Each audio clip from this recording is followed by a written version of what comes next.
Work often looks like tasks on a timeline, outputs in a tracker, or deliverables checked off a list. But the truth is that most of what actually keeps teams and organizations functioning happens off screen. It happens in subtle moments of thinking, anticipating, coordinating, and anticipating misunderstandings before they surface.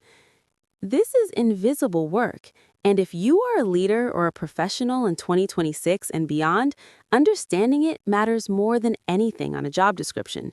Invisible work refers to the labor required to make work possible that is rarely acknowledged or rewarded. It is the context that holds visible output together. It shows up as interpretation, sense-making, emotional labor, relational coordination, and the unscheduled thinking that prevents confusion later. Most of us define work by what we can see: reports, meetings, emails. But invisible work happens in between those things. Invisible work is the conversation you have before you send an email so it does not trigger conflict. It is the time you spend mentally sequencing what needs to happen next. It is the emotional regulation you offer so others feel safe and able to perform. This form of work has always existed, but it has grown in importance in the AI era. Artificial intelligence may automate repetitive tasks and generate outputs quickly, but AI cannot replace the judgment required to interpret those outputs. It cannot feel the emotional currents of a team, anticipate misunderstandings, or frame decisions in human terms. Those are forms of invisible work that remain essential. Invisible work happens in the quiet spaces of leadership. It is the thought before the meeting, the subtle adjustment you make to communicate more clearly, the anticipation of how others will interpret strategy. When this work is done well, nothing goes wrong and the organization hums forward. That is exactly why it is so hard to see. When it succeeds, there is no crisis, and so no one names the labor that made it possible. This invisibility creates a paradox. The better you do invisible work, the less visible it becomes.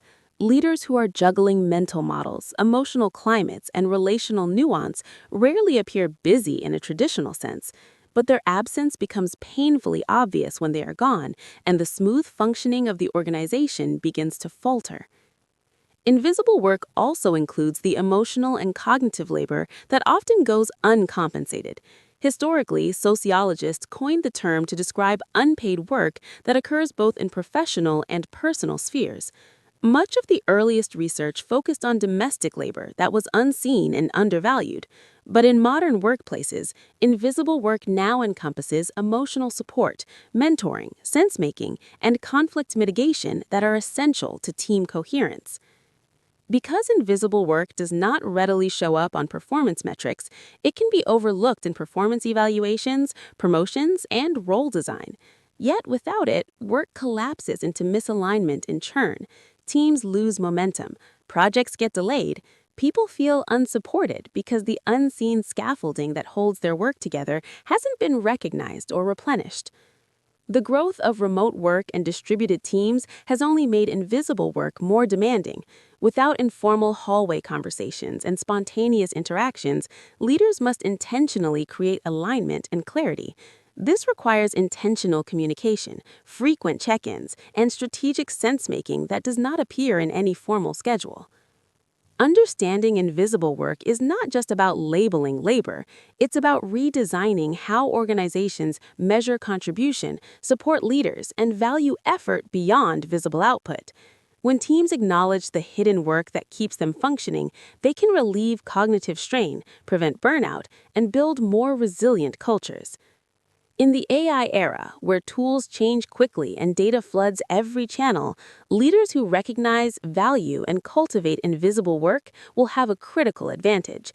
They will not just execute faster, they will navigate complexity more wisely. And that, ultimately, is what leadership is really about.